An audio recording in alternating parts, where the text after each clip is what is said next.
এজন্য এই মব জাস্টিসের জন্য সরকারও দায়ী, প্রশাসনও দায়ী। মবকে অস্বীকার করি, আমরা এই মব জাস্টিসের তীব্র নিন্দা করি। তবে এই মব জাস্টিসের জন্য আমাদের সরকারও দায়ী।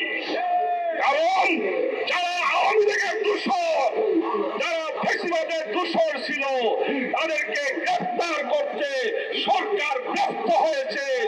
তাই জনগণ তাদেরকে গ্রেফতার করে করে আইনের হাতে তুলে দিচ্ছে। আমি মনে করি সরকার যদি আওয়ামী দূষরদের গ্রেফতার করত, তাহলে এই মব জাস্টিস তৈরি হতো না। এজন্য এই মব জাস্টিসের জন্য সরকারও দায়ী, প্রশাসনও দায়ী। পরিষ্কার বলি, মব জাস্টিস আমরা সমর্থন করি না।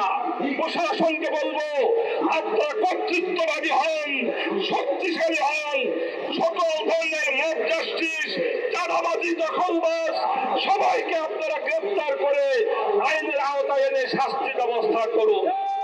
সর্বশেষ কথা, এবারে নির্বাচনে দেশের স্বাধীনতা, ইসলাম জনগণের কল্যাণের জন্য আগামী নির্বাচনে ইসলামী শক্তি ঐক্যবদ্ধ হওয়ার বিকল্প কোনো পথ নাই।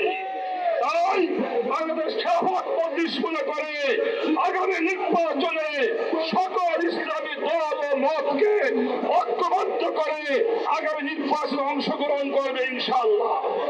আজকের প্রোগ্রামে সবাইকে অংশগ্রহণ করে ধন্যবাদ জানিয়ে আমার বক্তব্য শেষ করছি। আমাদের মিছিল এখনই শুরু হবে, মিছিলে অংশগ্রহণ করুন।